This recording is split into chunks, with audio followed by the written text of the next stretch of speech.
You are also requested that make yourself comfortable as we are about to start our session shortly. Our speaker, Dr. Rukmani Krishnamurthy ma'am, has joined with us. Welcome you, ma'am. Now I request Dr. Kavita Sharma, Coordinator, Sri Vaishnav Institute of Forensic Science, to brief about the webinar. Over to you, ma'am. Thank you, Nandini. Honorable Vice Chancellor of Sri Vaishnav Vidyapeeth Vishwavidyalaya, Indore, Dr. Upinder Dhar, sir. Speaker of today's webinar, Dr. Rukmani Krishnamurthy, ex-Director, DFSL, Government of Maharashtra, Chairperson, Helic Advisory Limited, Academic Council Member, National Forensic Science University, MHA, Government of India, Dr. Namit Gupta, Director SVITS and SVIIT and Coordinator webinar. This webinar series Parisamvad, Dr. MP Gautam, Professor, Sri Vaishnav Institute of Forensic Science, HOIs, HODs of all constituent institutes, faculty members, and dear students. On behalf of Sri Vaishnav Institute of Forensic Science, Indore, I welcome you all in today's webinar on the topic Importance of Crime Scene Management in Forensic Science. It is one of the most important aspects during an investigation in any type of crime, and it is the foremost duty of an investigating officer to manage the scene of crime, which ultimately leads to the fair justice delivery. Once, Dr. Edmond Locard said that wherever he steps, wherever he touches, whatever he leaves, even without consciousness, will serve as a silent witness against him. I am thankful to Rukmani ma'am for accepting the invitation for today's webinar on importance of crime scene management in forensic science. Madam visited our university in one of the national symposium in 2017, and she always supports us. Also, I would like to thank our Vice Chancellor, sir, Dr. Upinder Dhar, for his motivation and kind support always. I would like to share that Sri Vaishnav Institute of Forensic Science was established as Constituent Institute of Sri Vaishnav Vidyapeeth Vishwavidyalaya, Indore in 2016 with a scientific approach through a team of experienced academicians in order to promote excellence in the field of forensic science. The institute aims at providing practical knowledge along with theoretical aspects of the field. Hence, frequent visits at police station, forensic science laboratories, training programs, and internships are the part of curriculum. The institute organizes various activities such as national conference, symposium, workshops, model making competition, poster competition, moot court and trial competition, forensic exhibitions, and guest lectures in order to inculcate and overall development of the students. Institute started its journey with 98 students, and now around 350 students are pursuing UG, PG, and PhD programs. Institute offers UG, PG programs in forensic science, forensic psychology, digital and cyber forensics, and MA, MSc in criminology. After completing degree, students are getting good opportunities in private forensic firms, e-commerce companies, in insurance sector, healthcare sector, in digital and cyber forensics, in universities, and some of them started their own business in related fields. Students cleared UGC NET and FACT exams, and some are pursuing PhD. We always motivate and support them for preparing competitive exams. Basically, the word crime scene refers to a place or any physical location in which a crime has occurred. The purpose of crime scene management is to help in establishing about what happened. Crime scene management skills are an extremely significant component of investigation because Evidence that originates at the crime scene will provide a picture of events for the court to consider in its deliberations. That pictures will be composed of witness testimony, crime scene photographs, physical exhibits, and the analysis of those exhibits along with the analysis of the crime scene itself. Therefore, a crime scene investigator or an investigating officer should follow the ABC of crime scene, in which A stands for assume nothing, B for believe no one, and C for check everything. So, without taking much time, I would request Dr. Upinder Dhar sir, Honorable Vice Chancellor, Shri Vaishnav Vidyapeeth Vishwavidyalaya, Indore, for his inaugural remark. Thank you. Over to you, sir. Good evening to all of you. At the outset, I would like to welcome our eminent speaker, Dr. Mrs. Rukmini Krishnamurthy ji. She is our well-wisher, and in the beginning of the institute itself, in 2017, she had visited Indore, and all of us had very much benefited and blessed by his vast experience. Today, the topic been chosen is on crime scene reconstruction, which is a very important component of investigation. For last more than 1.5 years, we are experiencing disruptions due to pandemic, but it is only technology which came to our rescue, and we remained connected. We remained connected not within the country, but even abroad. So the national boundaries, any kind of restrictions were broken. Visa was not required for reaching anyone sitting in any country. So that is the technology, power of technology. And this technology has a very important role in the case of forensic investigation also. When we talk of intervention, technology in forensic science, one of the prominent applications is virtual crime scene reconstruction. The basics of three-dimensional modeling.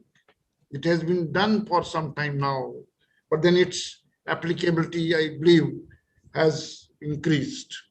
Virtual crime scene reconstruction is an activity where investigators create a three-dimensional model of an actual crime scene for the purpose of determining the events that led to the crime. See, we need to remember, though pandemic has created a lot of devastation across the world, but at the same time, crimes have also been happening.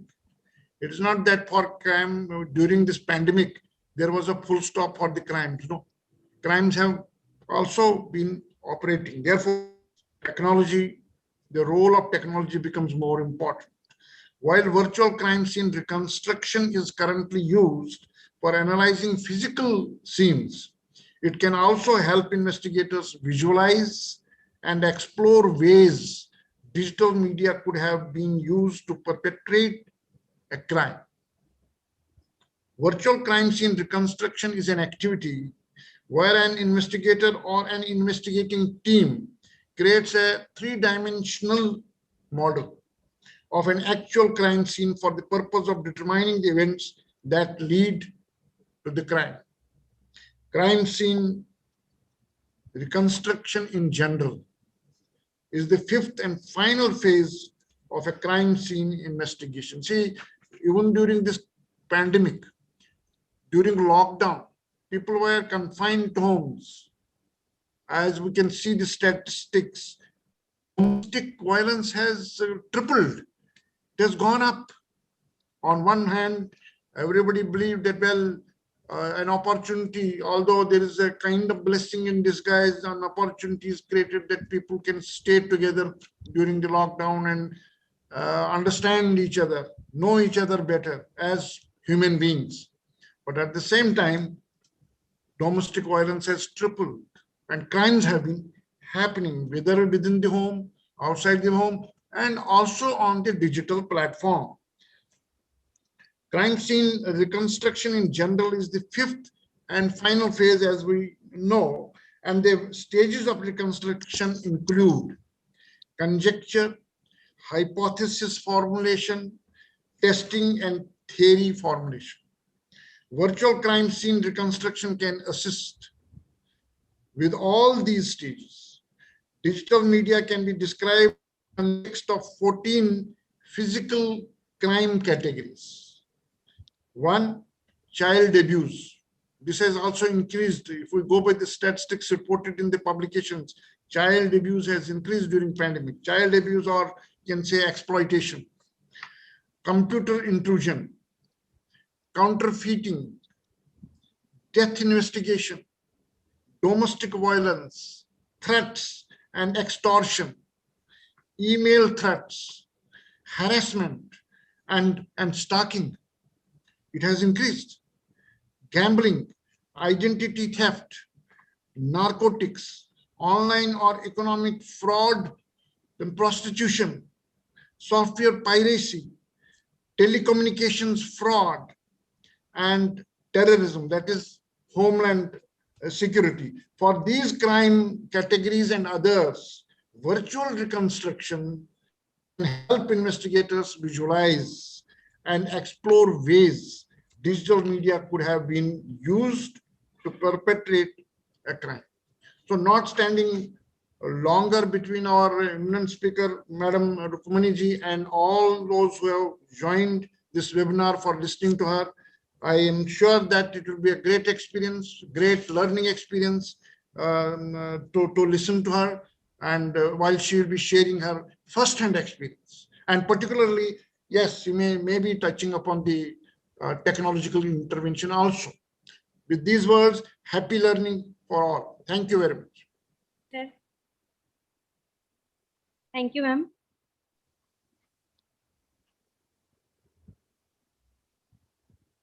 Before the session begins, it's my pleasure to introduce our speaker to this gathering, Dr. Rukmani Krishnamurthy, Chairperson and CEO, Halic Advisory Limited, Mumbai.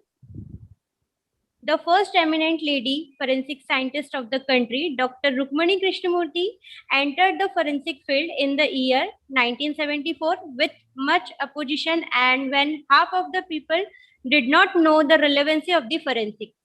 She achieved the top position in forensic field at global level. As Directorate of Forensic Science Laboratory, Government of Maharashtra, she created 6 world-class forensic lab at Mumbai, Nagpur, Pune, Aurangabad, Nasik, and Amravati, and provided new techniques like DNA fingerprinting, cyber forensic, speaker identification, tape authentication, lie detector, narco analysis, and brain fingerprinting to cater high-tech crime during the period of 2002 and 2008. She visited 7 countries as guest speaker at international forensic science conferences. She also chaired many sessions in forensic conferences and seminars. She has published more than 110 research papers and was member of all central forensic committees and received 12 national and international awards, including Best Forensic Director, Lifetime Achievement Award in Forensic Field from Government of India. She handled high-profile crime cases like 1993 Mumbai blast cases, then Dr. Mahajan murder case, and many other cases like this. Dr. Rukmani Krishnamurthy, as Technical Advisor, Institute of Forensic Science, Higher and Technical Education Department, Government of Maharashtra, established 3 Institute of Forensic Science at Mumbai, Aurangabad, and Nagpur in a short span of 3 years. In 2009 to 11, She have written 2 books in forensic science, many articles in the magazine, and organized number of forensic science national conferences for student forensic scientists, judges, and etc. A journey of 1,000 miles begin with a single step. Dr. Rukmani Krishnamurti dream of serving the common people, corporate segment, and larger segment who is in need of forensic services has now reached a substantial stage wherein fully equipped forensic laboratory with latest technology and equipment has been launched in the commercial capital of India, Mumbai, in the name Halic Advisory Limited in the year 2012. Dr. Rukmani Krishnamurti is the Academic Council member of National Forensic Science University, Gujarat, and also guide PhD student in forensic science. As Academic Council member, she takes a keen interest in academic forensic science and innovative development of forensic science to serve the student. Being one of the senior forensic scientists to the country, she regularly interact with senior judges of Session Court, High Court, Supreme Court in providing forensic input in important matters. Now I request Dr. Rukmani Krishnamurti ma'am to address the gathering. Over to you, ma'am. Thank you. Thank you, ma'am. Okay, it's a pleasure to be on webinar, especially with the Vaishnava University, which is a very known place for me now. Actually, I thank Kavita Madam and the Vice Chancellor for arranging such webinars so that forensic reaches every corner of the country and every student who are interested in this pandemic, when one cannot go to the college or any other teaching places. Such webinars are coming to hand where the senior people can share their knowledge with the students and the experts who need it. So I start with the topic. As all of us know, the importance of crime scene in forensic science is a very major topic for now. As simple a forensic as the word goes, it's a Latin word which says deliberation in open court. Forensic science is the application of various physical and social sciences to provide scientific evidence to the court of law. It takes all the branch of science to common man by helping the law judicial system, which in turn provides a crime-free society for all the common man to live in. Forensic science uses all the basic principles of all physical and natural sciences and has evolved many domains like forensic fingerprint, footprint, ballistic documentation, forensic biology, serology, forensic chemistry, forensic physics, toxicology, forensic odontology, forensic DNA, cyber forensic, digital forensic, forensic voice and tape authentication, forensic psychology, forensic engineering, forensic anthropology, and so on.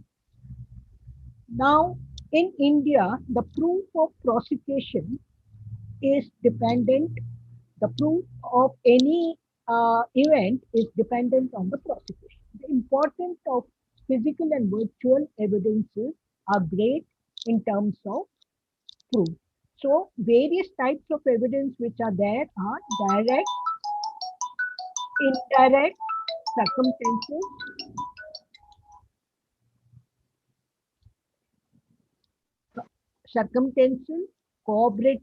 collaborative, etc. Evidence may be physical material, a human being, or a virtual. All these total analysis of forensic depends on the Locard principle of exchange, which very clearly states when two objects come in contact, they always leave a trace on each other. That means a criminal is connected to the crime scene by leaving some traces. Excuse me, ma'am. Yes? Ma'am, please share your screen. I have, it's my screen is not shared. Yes, No, ma'am. Huh? Yes, ma'am. No, Please, ma'am. please share your screen. But I don't know. 1 minute. What do I do?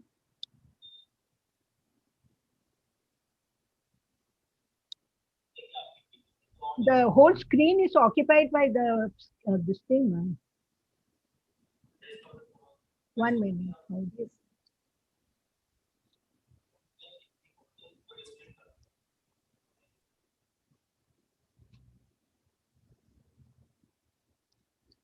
Hello, ma'am. No, the whole thing is screen. I don't have any option to come out of it. Ma'am, there is a option of view in right side. Just check, ma'am. Hmm, wait. At the top, ma'am. See, if I right click, I get next, previous, last, viewed. Last viewed करूँ.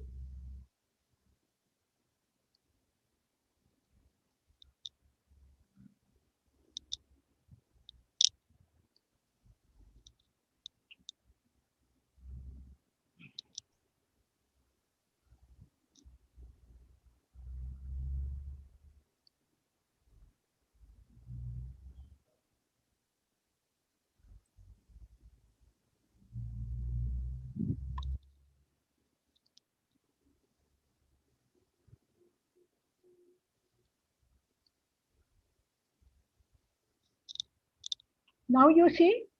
No, ma'am. Hmm?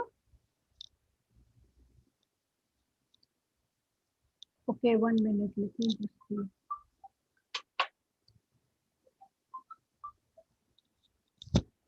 हाँ, ये कहाँ अटक गया? मैंने सिर्फ वो screen में ऑन किया था बेटा. अभी कहाँ दो? ठहरो. शो ने शो तो क्या है ये? टास्क डिस्प्ले में एंड स्लाइड शो. यहाँ पर 3 ऑप्शन है.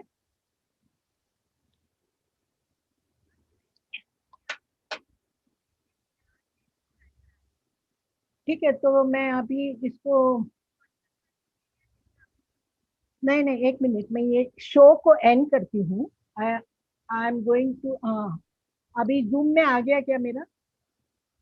No, ma'am. It's हाँ, not. हाँ, now I have got it. Wait, now I'll just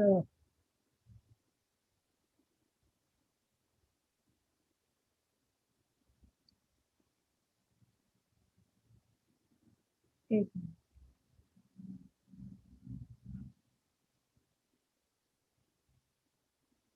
No, it goes full only. Ma'am, please mail your presentation. We will be running from here. No, I'm just sharing it, so she can take it. No. हाँ, अभी दिखता है क्या? देखो. No, ma'am. हाँ. Yes, ठीक. ma'am. Yes, ma'am. Yes, ma'am. Yes, ma'am. It is visible now. Okay. Please continue. So, as we said, mm,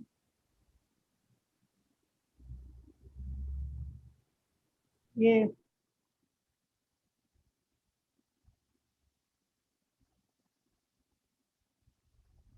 नहीं, ये स्लाइड नहीं हो रहा है, but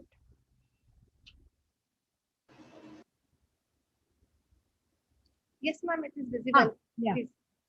So now, as all of us know, in the Indian Evidence Act, the Indian courts, the forensic report is admissible under Indian Evidence Act 1872, Section 45. The definition says an expert may be referred. A provision of 45 indicates an expert as a person who has knowledge and experience in handling crime cases and who have been trained in that field. Whereas 293 is another clause where government forensic expert report may be considered without the presence. That means without a summons, his report can be considered. Now, suspects are forced to give fingerprints, blood sample, photographs, handwriting, and of late other material which require analysis, and the analysis provides help for the prosecution, and hence that is considered that they cannot say it's my personal right, I won't give it. So now forensic science laboratory is a multidisciplinary organization where all type of evidential material are analyzed. So what exactly does a forensic do? It is the scientific evidence which are analyzed by the scientific method, giving you actually how the incident occurred. Directly, it links the crime with the criminals, fixes up the place of offense, highlights and enlightens the mode of operandi, establish the facts by scientific evidences and results. It cannot be denied. It is not time limited. We know so many cases where after so many years a person is proved innocent and some other innocent person is proved as accused. So it is not time related. So that is how it is a very authentic tool in the hands of prosecutors and law enforcement. Now forensic no more is like when I joined, it was only forensic laboratory in the country, nothing else. But now forensic has changed face. It has many other domain like coming up is the academic side, which is in a very big way come up in the present situations. Then most of the corporate and the private people sector also need forensic for their day-to-day, like any crime without crime to run the department. Social forensic is taking up a lot because of the social media and all these digital devices which every common persons are using. Now,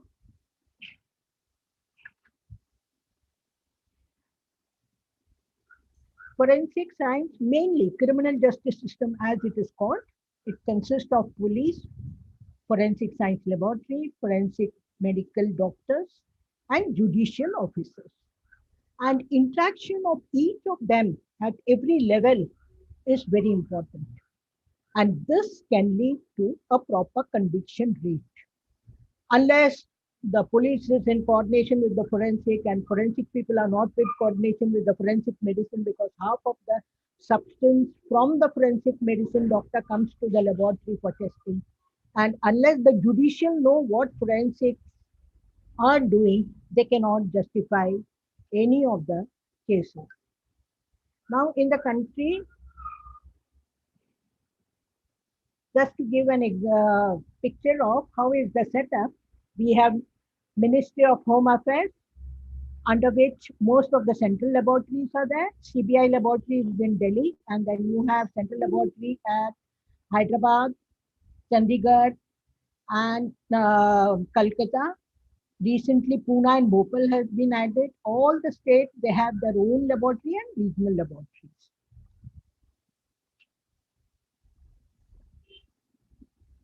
Now in Maharashtra, you have head office in Mumbai, and as she has already said, so many regional laboratories. Now forensic as such was in a very, very poor state up to 80s. Hardly laboratories were in good condition. One of my additional secretary said, "Thela ka jaisa dikta aapka to laboratory." So that was the condition, with some leakage there, and the tables are so bad. You can't even imagine how bad it was. Most of the states were like that. You can imagine if Maharashtra was in that condition. So then come the reform of the criminal justice system, and Justice Maliwat was the chief of it, who used to organize many, many meetings to see how government, central government can provide funds to really help all the criminal justice system arms like police, forensic medicine, forensic laboratory, and even judicial people. So in that process, they started giving like 1,000 crores for the whole country for different states, in which police used to take all the percentage and forensic used to get only 5%. So imagine in 5%, what are you going to get? If you a state like Maharashtra gets 200 crores, only 5% we are going to get out of it. Not even 10 crores for so many laboratories. So I gave many examples to them ki how forensic is important. Like 100 police are going on and catching one person, but unless the forensic laboratory tests the evidential matter and proves that fellow is linked to the crime, no court is going to give judgment. So if you are going to spend on police so much and not to the laboratory, no laboratory will improve. Then onward, 20% was given to the laboratory, and most of the laboratory was made at par with international level of biological and analytical grade. So that is how this modernization helped us very much. And all the equipments, the latest equipment, right from LC, GCMS, UV, IR, and whatnot, everything was provided for all the things. So we have so many regional laboratory in the country. Now, in Maharashtra, likewise in all the states, they have their own regional laboratory. Now coming to crime scene. As I always say, crime scene is a place where you have a wealth of clues. It is the backbone of FSL. We have example in which if we have lost the crime scene, how that case loses.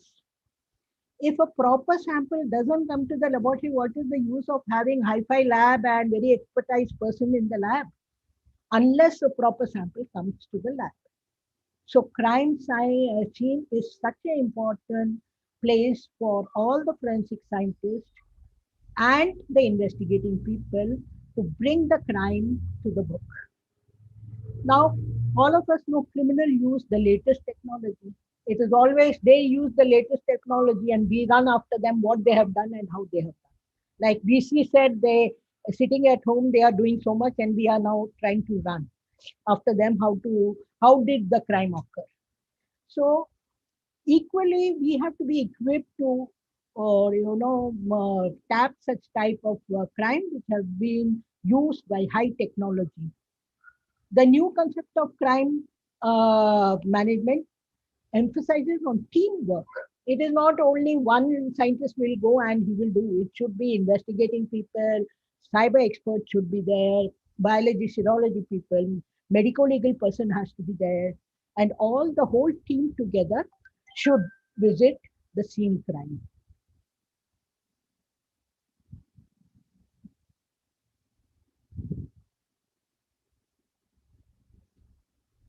So now, exactly, I'm not getting.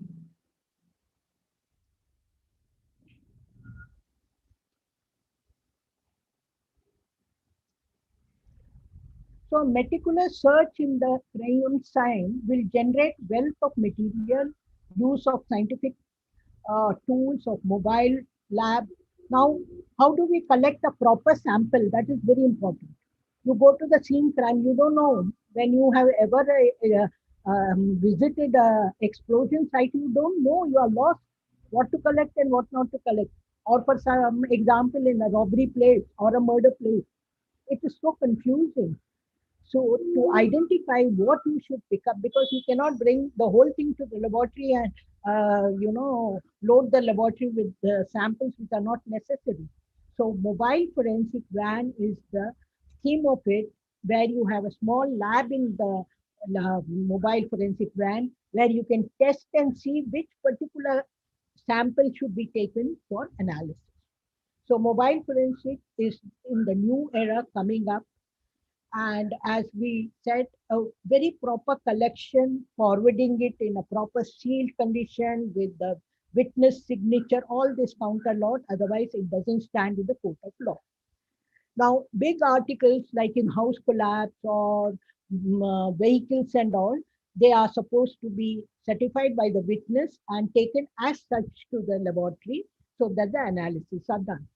Now, the reconstruction or rebase is very important, because you cannot, if a crime has occurred in a road, you cannot leave the road blocked forever. You have to rebase and leave it applicable for the public.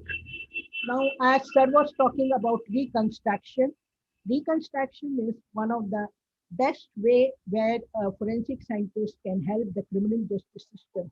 Reconstruction, scientific reconstruction is totally linking the person to the crime and how did he actually committed the crime.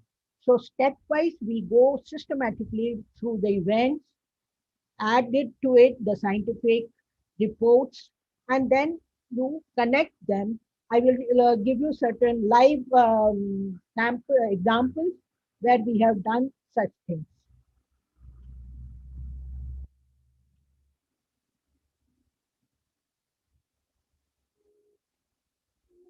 Now, different types of cases which can be there, like paint, it is normally under 302, 307, 304 or IPC. Comparison of the paint comes for hit and run, or it can be in a murder case, it can be in a robbery case, or whatever it is. Many a time, paint comes for comparison also. So that time also, it is under 304 and 302 and so many crimes. So this different type of paints, they can be compared chemically and given. Then the technology normally you can use is differential scanning, calorimeter, color matching, and so on.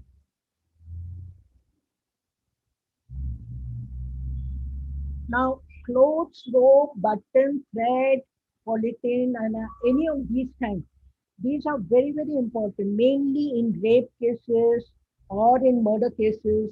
During the struggle, you may have some threads, you may have some buttons, or you may have some cloth sticking to one another.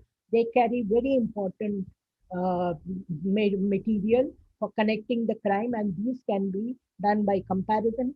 In forensic, many analysis are mostly comparison.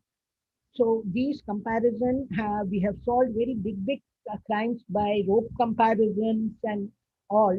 So that is how these samples are very important. Now coming to type of crimes in medical legal criminal. So homicidal, mainly murder, rape, or murder and burning, bride burning for dowry, then domicile violence, female trafficking, sexual harassment. Then you have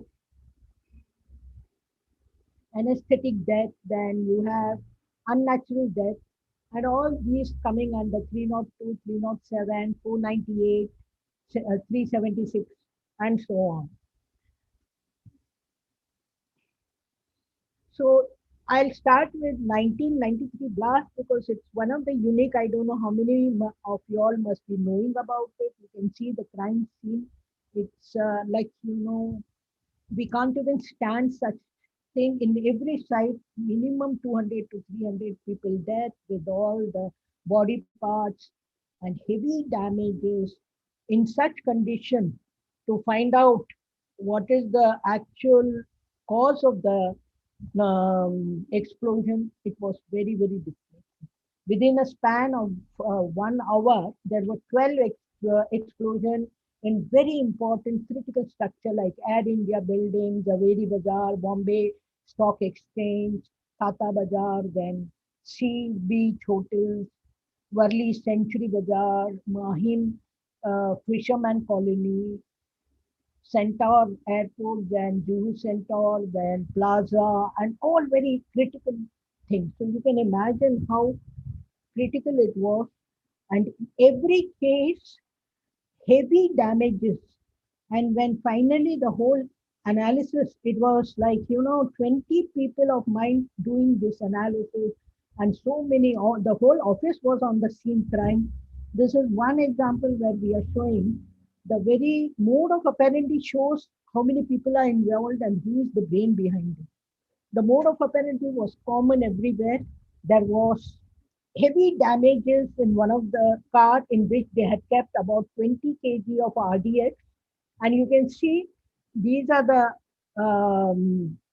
cast iron which they have plugged into the RDX, 20 kg of RDX. And this is the pencil timer which they have used. So near the engine they have kept it. You can see how the engine and tone up. You can imagine what is the gauge of the engine, but the blast effect is so severe. It so means like cut the engine like this, and nearby cars the who were cast iron pierced in. That is how we could find out which was the car in which it was kept and which was the car which was damaged. And luckily for us, one of it did not explode in a scooter which they have kept, because this pencil timer has glass in which sulfuric acid is there, covered by a copper container, and then you have mercury fulminate as the detonator and the inspection hole. They pierced in and the hole was blocked. So it did not, the acid did not touch the mm, detonator, and no detonation took place. So this is how this scooter was retrieved, where 20 kg of RDX with 200 cut cast irons were there. So this was a very unique case where Interpol had come and they had collected the sample, and the reports were same as what we did. Like, we got high explosive like RDX, RDX TNT, then TNT NG. Then there were a lot of hand grenades also in that. And the vehicle in which it was placed could be identified, as I said, from where the cast iron pierced out and pierced in. Then unexploded, we got about this scooter in which you had 200 cut irons. So all those irons were compared with each other and proved they are from the same distinct chemical nature. So all these put together, it showed how it had been done. The report completely gave a total picture of the mode of operandi, how a very big gang has been operating on it. And when they found the place of operandi, we could get RDX, and this RDX from the spot, and later we found some 200 tons of RDX. All that was chemically compared, and the proportion RDX is a white powder. It is mixed with carbon and lube oil to make it malleable and put it into the container in which you can have that. So in Rajiv Gandhi case, it was like small rings in which they used to put, and one detonator, and the belt was made out of it.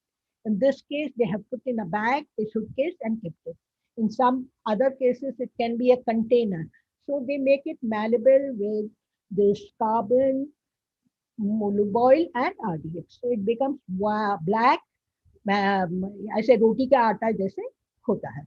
So composition of all these was compared and shown how it is tallied. And that is how the parts which were taken by this Interpol and asked, all the reports were tallying, and I was invited to the Lyon Interpol to discuss this case. These are other blast cases. You can imagine blast means it's a mind-blowing thing where you can see this is myself with the chief minister here, and here nothing but ammonium nitrate itself could cause such a damage when there is no high explosive. How they used to appoint chemists and find out how to go about. So sometimes ammonium nitrate with potassium chlorate, they used to mix it, or some lube oil. So make it more effective. And so this is again a bus. You can see how what is the damage, but the chemical used here is ammonium nitrate and potassium chlorate. So this is again a marketplace where totally in Villeparle, the blast. Here they started adding potassium chlorate and sugar mixture. So whenever they did not have the high explosive, which is a military this thing, they used to use different combinations by the advice of the chemist they have. This is again a very big blast, twin blast it is called. It is at Javeri Bazaar and Taj Hotel. You can see the crater which is formed by the RDX. In this case, there was too much of controversial because police has declared there is no RDX in Maharashtra because they have seized the whole thing. But unfortunately, this happened and it was totally RDX. So they were saying that FSL ka report is not correct. It was sent to central laboratory. Then the same report came that it was RDX, and my chief minister was so happy and he congratulated me. In that time, I was told by one policeman, if you report RDX, you will go to jail because you are not controversial to us, you are working. When there is no RDX in this, how did you get it? So that is how, like, in forensic scientists, you have to be very bold with all the people who are dealing with you to stand strong on your results. This is a vehicle in the Mumbai Devi. This is again the twin blast that was Taj, and this is to see the extent of the damage of the car. It was a taxi, and he has asked the taxi man to wait, and he got down and kept the bag there, which exploded. Now, of course, this is again in the Taj, in front of Taj, which is very near to your police DG office. Next to this Taj is DG office. There itself it happened. So you can imagine how critical these explosions were. This is again in 2007 when 11 train compartment at different, because Bombay is connected only by local trains, and in all first class they have kept here. Actually, our central staff also had come for us to help us. So if such explosion occurs in train and all, we take the whole compartment separately and then start with the actual collection of the sample and proper collection. If it is not done, we cannot throw light on what was the actual device and how it occurred and all.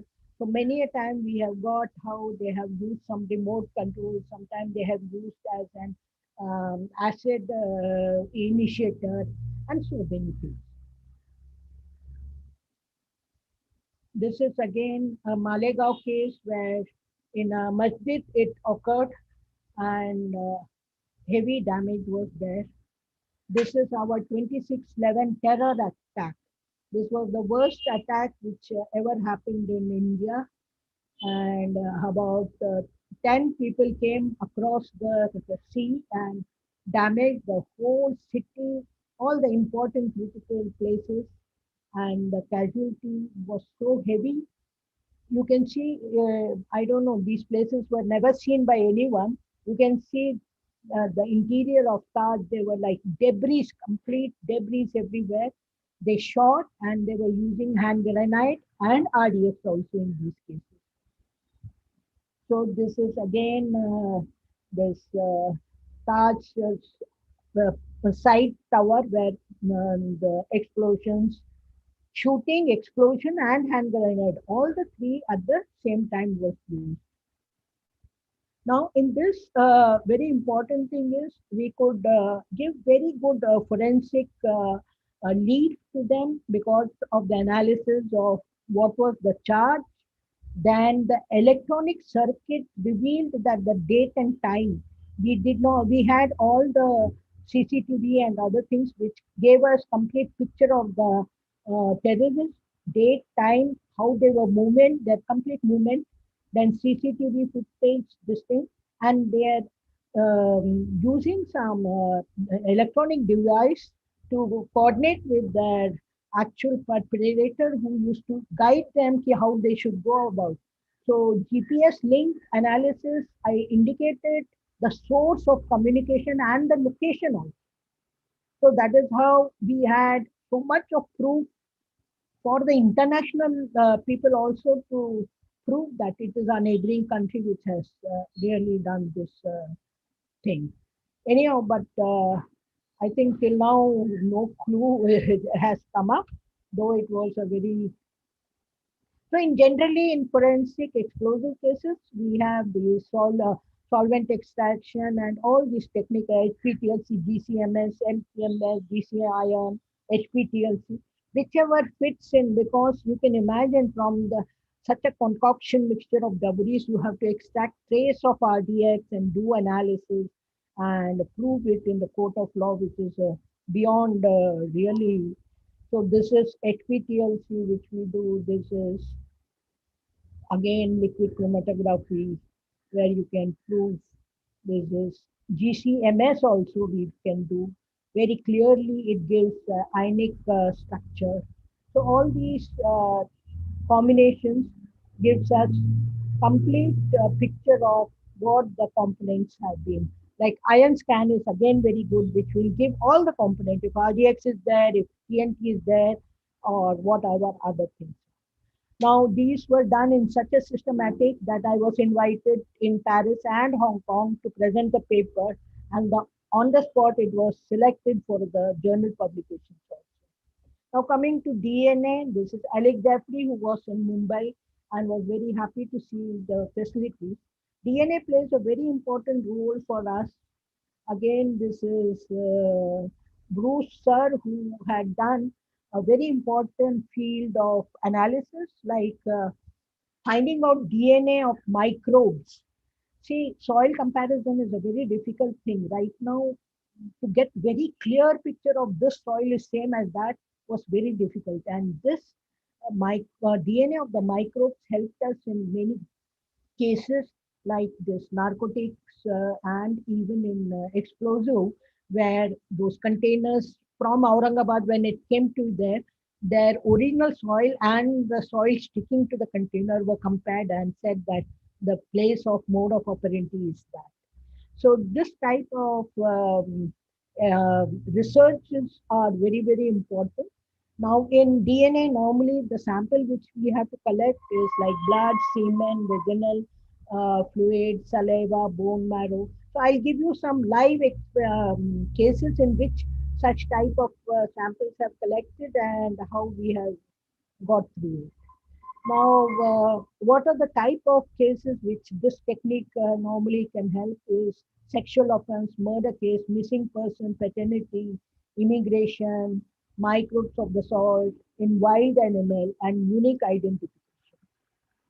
Now, this is one area where forensics is mainly in rape cases, DNA helps a lot. Like we have helped a lot. 12 people are standing, these are the accused. So you do the DNA, you narrow down to the minimum, one or two, if at all, or one also. So that is how DNA helps very much in places where there is no eyewitness.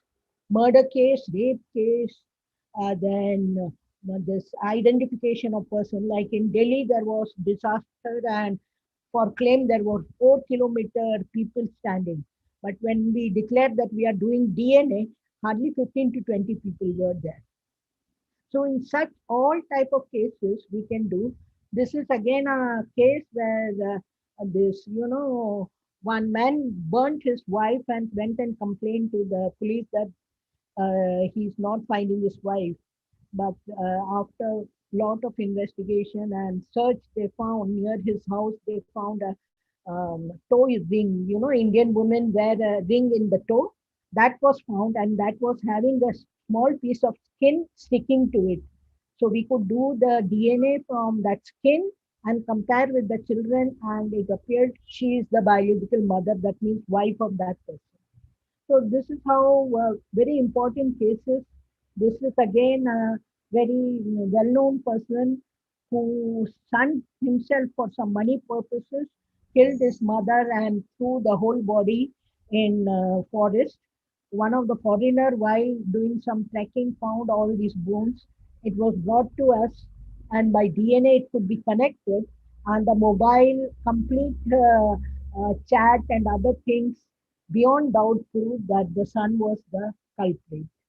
So this is again a case, this Laila Khan case, where the stepfather killed all the four stepchildren and the wife and put them into the well. But people were wanting to know whether Laila Khan is also there. So we did the facial analysis, and we could prove with the photo that along with the other three siblings, she was also killed. So this is the sequencer, DNA sequencer, where 16 this thing. This is how your DNA profiling looks, where you can do the see the loci and do the comparison and find out the paternity or compare with whichever person you have to do. In DNA, you require a person to be compared. In isolation, DNA doesn't serve any purpose. It's only a data. So this is how the DNA strings look, and it is entire where you have 46 in every person, 23 from mother and 23 from the father. Now, how do we do extraction? Purify it, quantify it. Then we do the polymer chain reaction, increase the number, do the separation, do the sequencing, analysis, and interpretation. Now, DNA has been done in large number of very important cases, that Bijwal case in Gujarat, Jaipur case, foreigner was raped. Within 6 months, the case could be solved without any eyewitness, only because of DNA. Conviction of this Bejal Joshi case, where gang rape was done, all the persons who were involved were identified only by DNA. And then mentally retarded one girl was raped, so it could be found only because of DNA. So DNA helps in many of these rape murder cases in absence of eyewitness also. DNA in other cases, like you have this Joshi murder case, and then where the cousin killed that doctor, and they cut him into pieces and put into the ghat. After some time, it was retrieved and compared, and then only it came to light. Again, mobile device and other things could collaborate and give a breakthrough in the case. So, lot of cases, which have been solved by DNA in absence of things. DNA also helps very much in wildlife. Right now, government of India is coming up of having a complete storage of all type of DNA of all the wild animals we have, so that poaching and other things could be brought to book. Now, psychological test, it is known as a corroborative evidence. And in a very big case like Mumbai Control or serial case, where a person used to keep on murdering people, he was have a psycho problem. So that could be done by this lie detector. This is Aditya, Pune Aditya case. Then you have kidnap and murder cases. So this throws a light which, in collaboration with other techniques, can prove the case beyond imagination. Even Telgi case, as you all know, is one of the biggest case in India, where it involved all the state, and 30,000 crores were involved in a fake stamp case that was completely solved by this psychological thing. So this is one of the case where a girl from Pune came to from Jammu Kashmir came to Pune to study. She had a boyfriend there, but here again she started liking another person.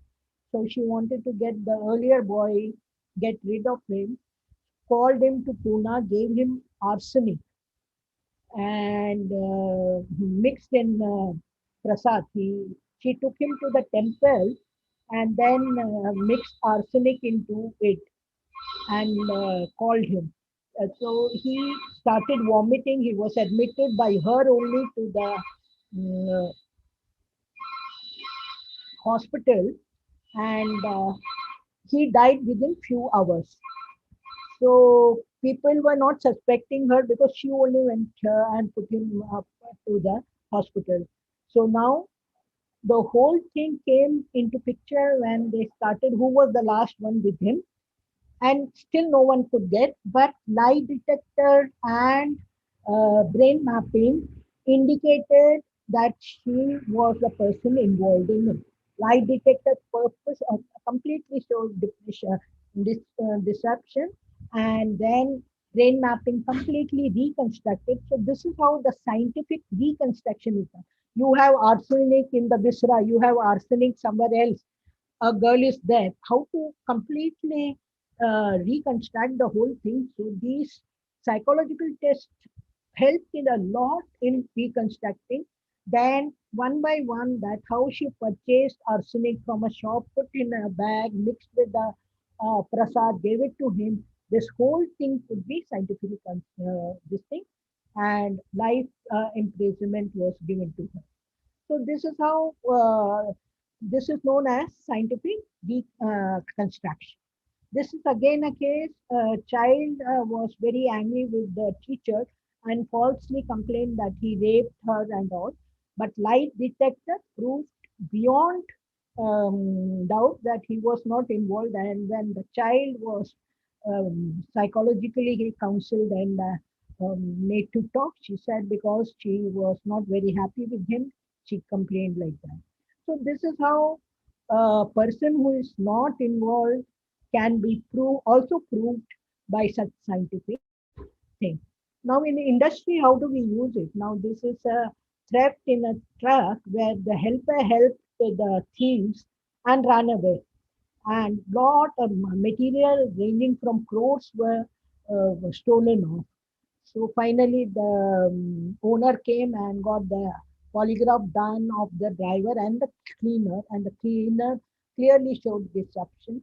Once he was confronted by our scientist, he threw away everything, how he helped the people.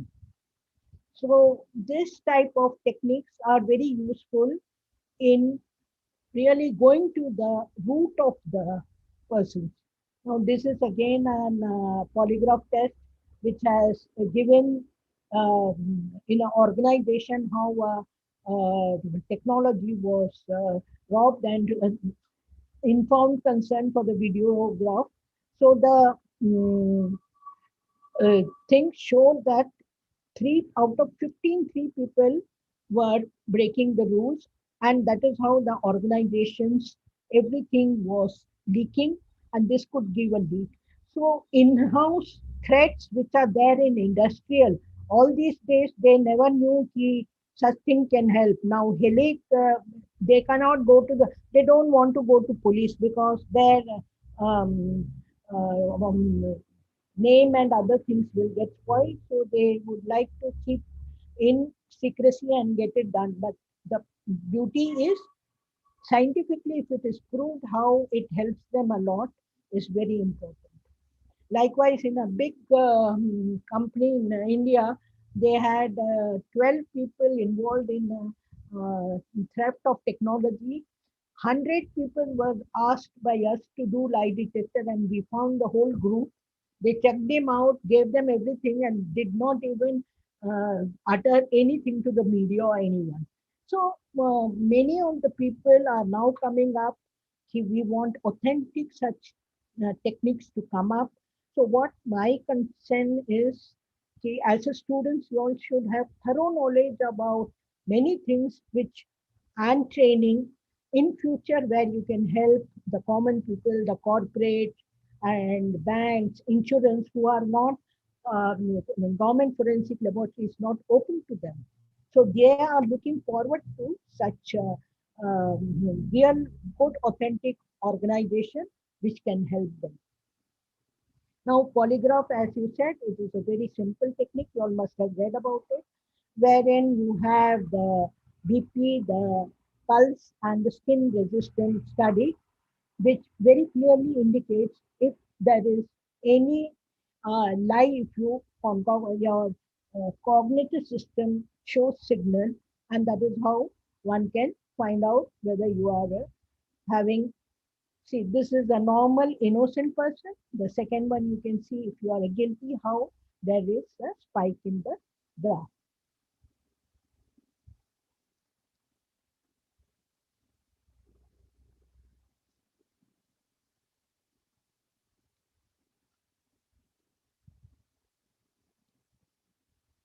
So uh, we had a good chance.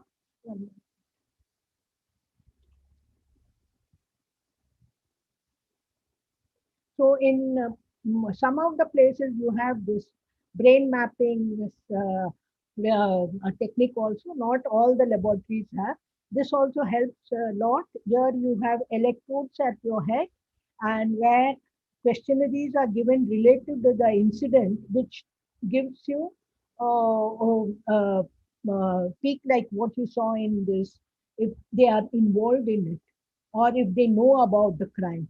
So all these three techniques like lie detector, narcoanalysis, brain mapping, they are collaborative ones, and they can really throw a light to the real picture. So these all techniques were presented in London School of this pharma psychological thing, and they were really very well appreciated by them. So this is again that brain mapping.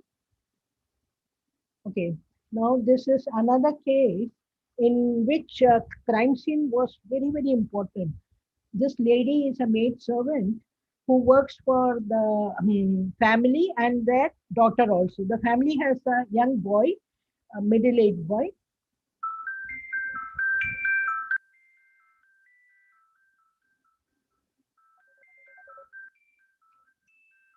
who has a middle-aged boy, and uh, he was like,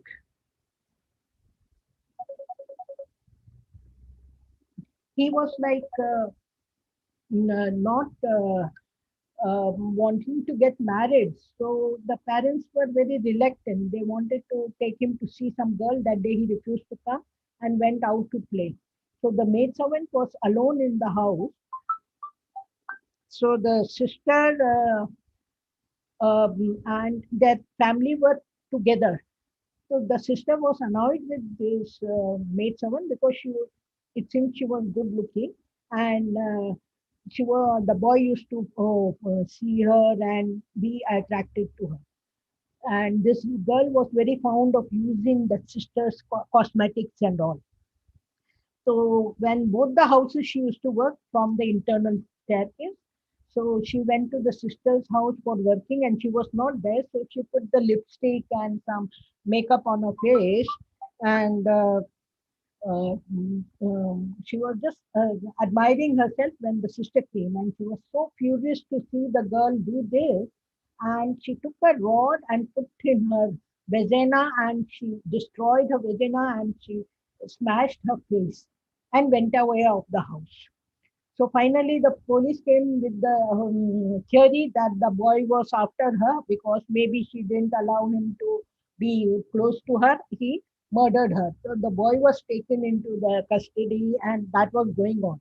Finally, they called us. They did not call immediately. We went around and was looking for everything. So you see a arrow. There was one iron rod there.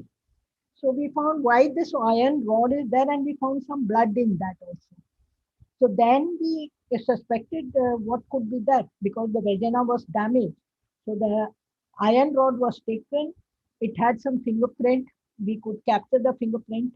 Finally, we said the fingerprint of all the family members is required so that to rule out, we cannot say only give of the boy and all. So when we found out the fingerprint was of the sister, so then the whole story rolled out. So how a complete story which was constructed by the police that it is a murder by the boy turned out to be a murder by the sister. So scene crime, how important to critically see each and every sample there. This iron rod completely changed the whole picture.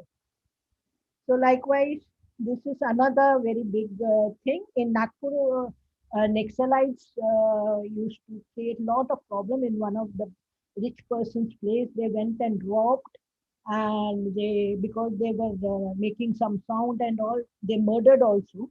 In the process, they left behind one hanky. Normally, Naxalite, they tie all hankies to their mouth so that they are not seen properly. So that the hanky fell down, and that hanky also was collected by our person. And luckily for us, there was enough saliva in that. So DNA was done. And who were the four suspects we could see, out of that who was the person we could get from the DNA. So this particular case in the court, the judge said it's a landmark forensic report. Only from the saliva DNA, a person's conviction was done. So such are the examples where we have to see how we can help with the smallest piece of sample at the scene crime to the biggest crime. Now, of course, digital, I won't take much. I already crossed the time. In digital, as you know, the sample is very important. The digital device should not be touched whenever you are called for the computer or whatever it is. You have to see that you retrieve the sample, forensically copy it, and then work on it rather than touching it as it is. Kavita, how much time do I take?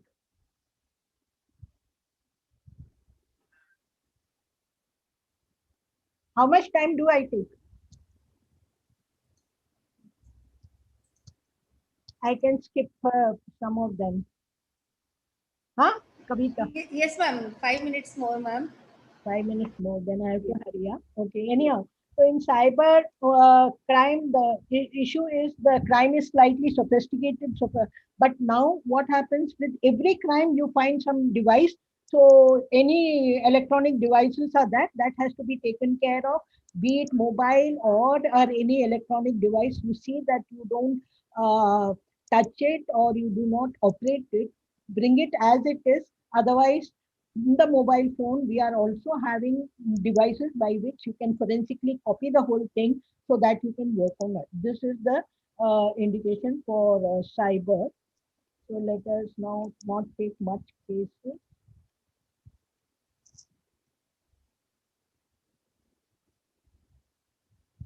And voice and video analysis also.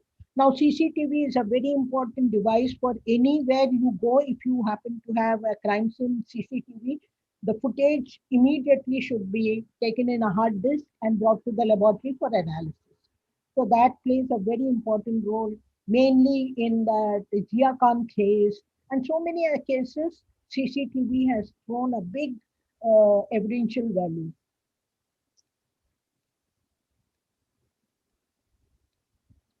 Voice analysis, as I said, in many of these cases like bribery and kidnapping and everything, voice analysis plays very important. If at all we happen to have any voice clipping, that should be sent to the laboratory for testing.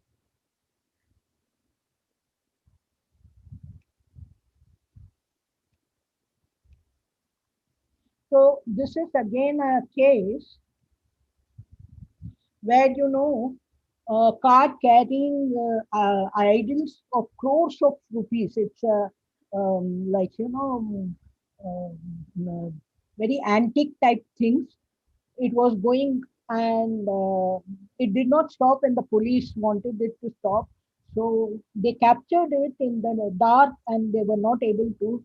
So by analysis, we could frame by frame analysis, we could get the complete number and retrieve it and indicate to the police which was the number right.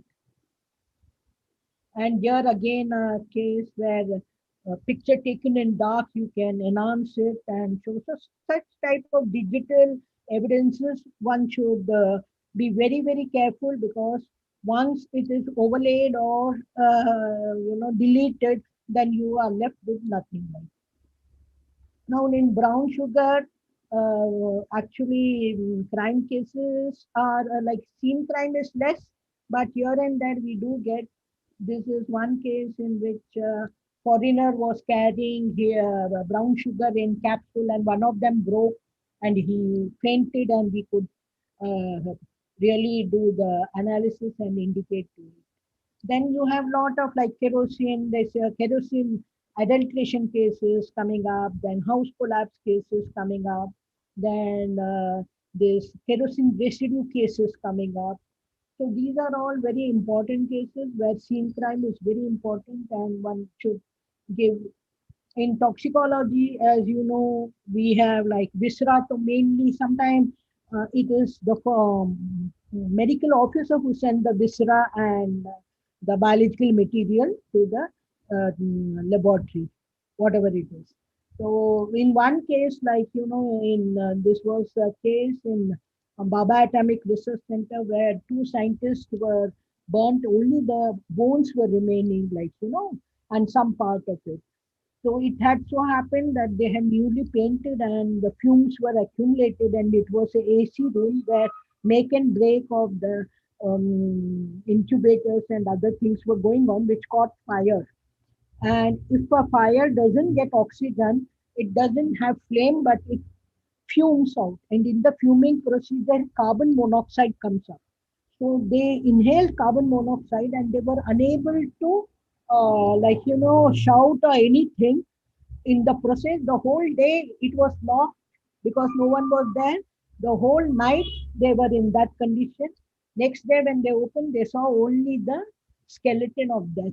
It being a very critical, Baba Atomic Research Center, the central government took, then I was asked to visit the crime and the complete soot formation, nature of the soot formation, all these you have to see. Then what are the things which are burned, to what extent it is burned, indicate the temperature, how much it has gone up. If metal is burnt, it is above like 2000 and all. If soot formation is of ash color, then it is high temperature. If it is black, it is just around 800 and all. So all these indications, because fire is something which burns the evidence. So fire cases are very, very important, and you require really good experience to handle fire cases.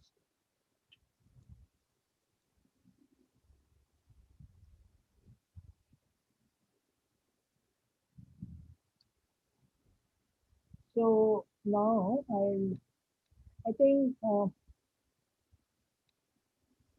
this is toxicology, as I said. So in documentation, as we have,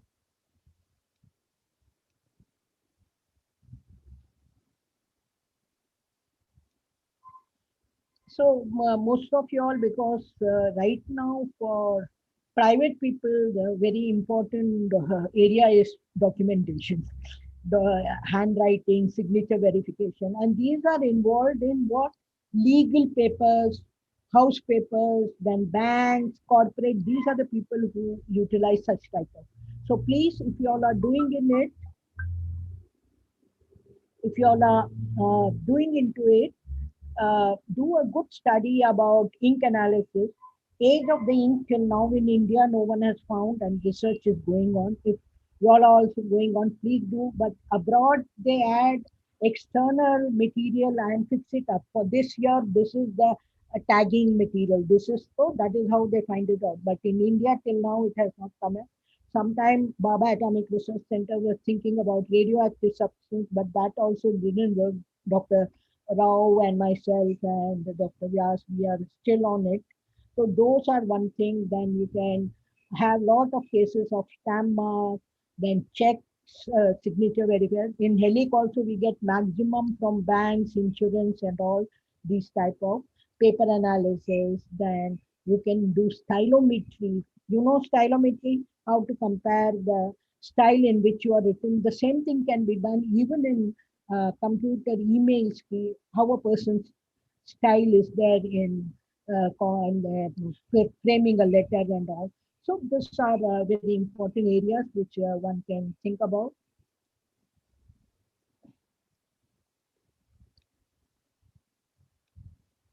So this is again where a document examination where ink was spilled just to not to show. This is again a check which came to us with 80 rupees original has been manipulated to so much. So these are the type of cases one can get. And that KLG case, all of you all know, it was done in Maharashtra with all 13 features. And we used this video spectrography, and it gives beautiful picture. This is again a scene crime where a hit and run, 112 milligram of alcohol was found, but the lower court judge said he did not be punished. And when we took it up, it was so moto was taken by the High Court, and that fellow was given some 6-year punishment. Now, the very important thing in crime scene is forensic mobile van. You see the van, and this is produced by HELIC and National Forensic Laboratory in combination for the all the laboratory in the country. We have really come up with lot of people to whom we have sold it. And we also make it a point to educate all the agencies who are dealing with forensic, like judges, these are, then police officers, then also like Kavita is now doing, have events, conferences, educate yourself, always associate yourself with national institute like IIT, BRC, because then only you can improve your knowledge and technology, because forensic is such a vast field,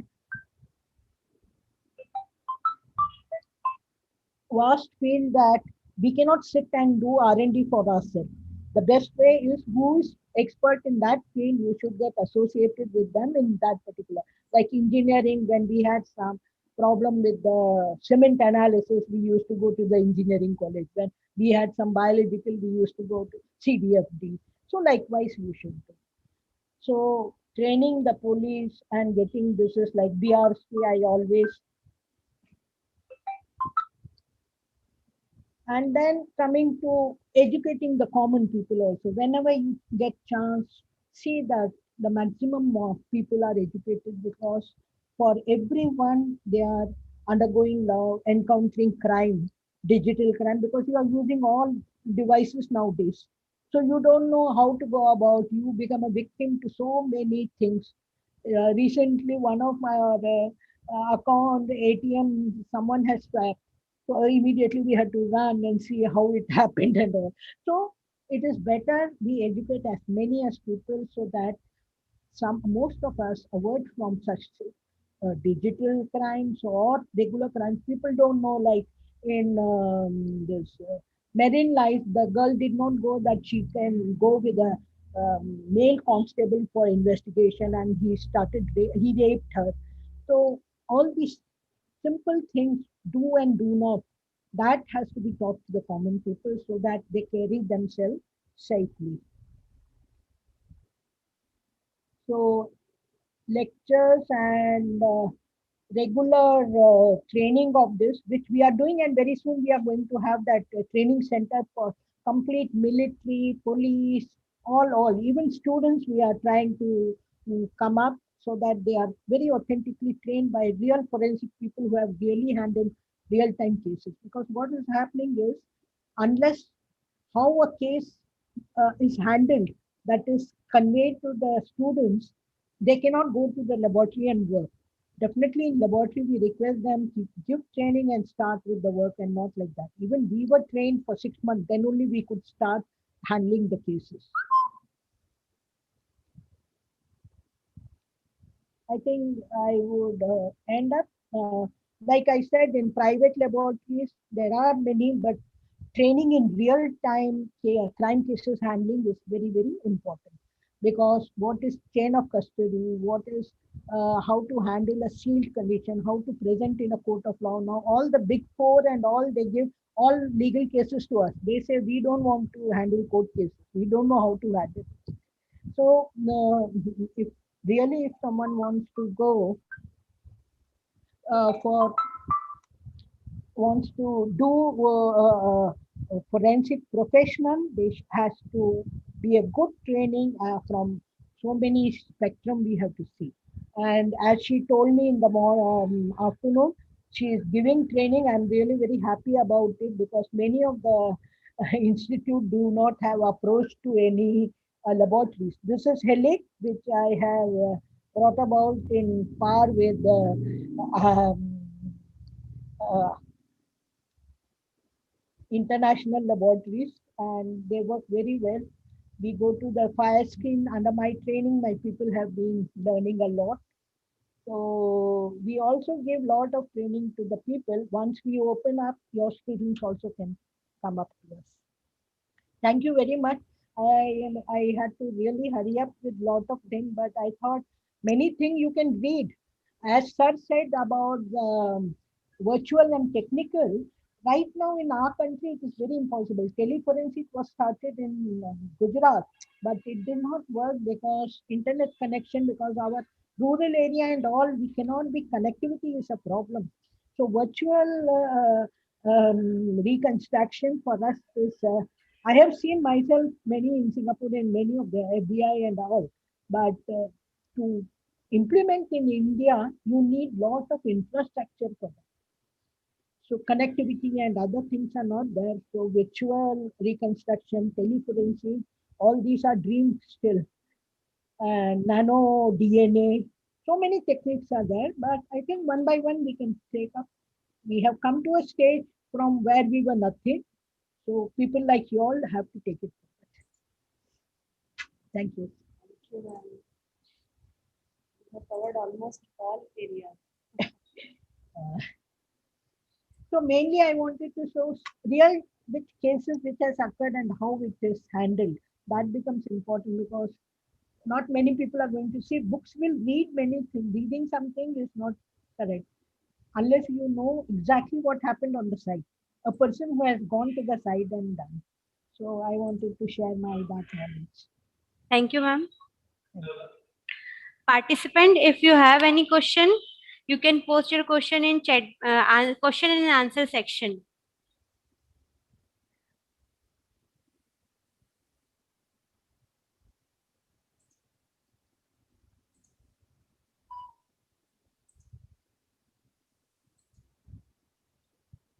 Ma'am, there was one question, but that was before the session.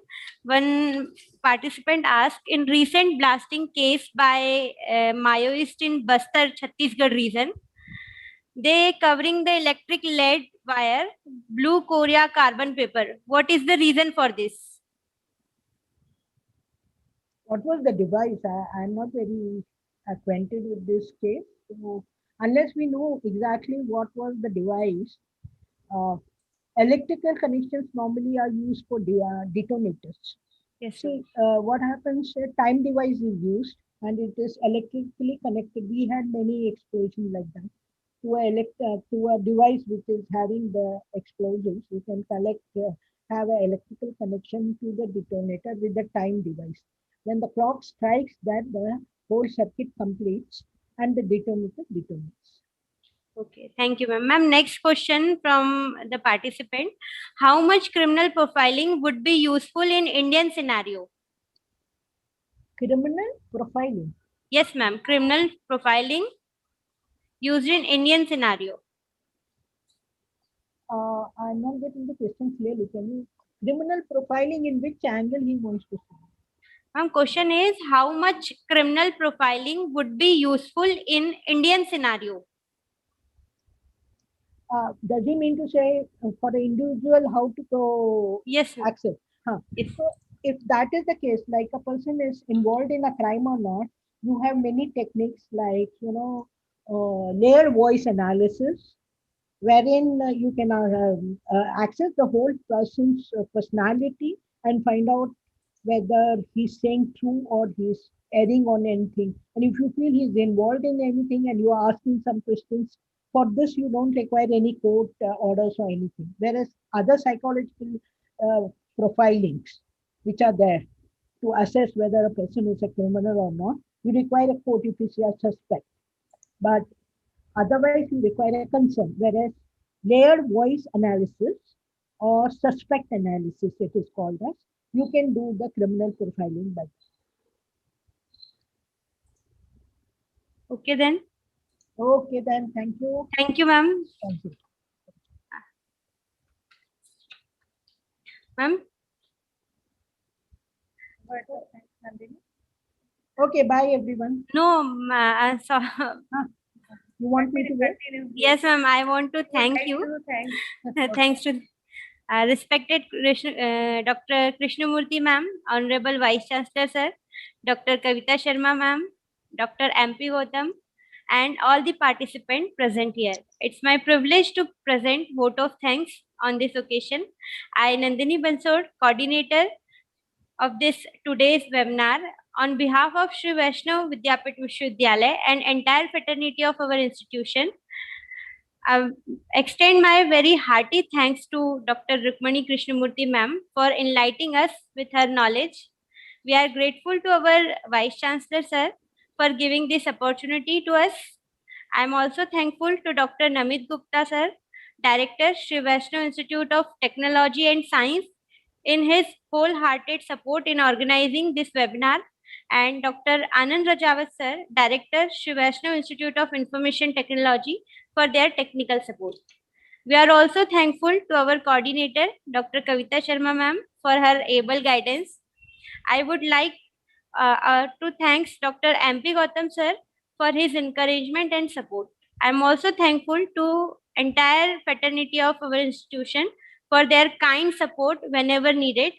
I am very much thankful to all the participants from various universities, industry, and other domains across the nation for sparing their valuable time and gracing our event with their virtual presence and making this webinar a great success. Thank you once again. Thank you, ma'am. Thank you so much. Thank you, ma'am.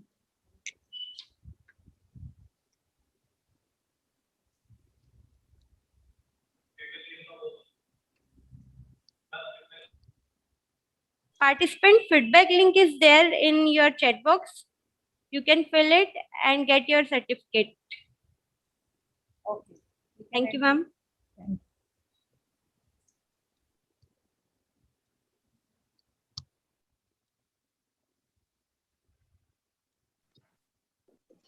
Parvez sir?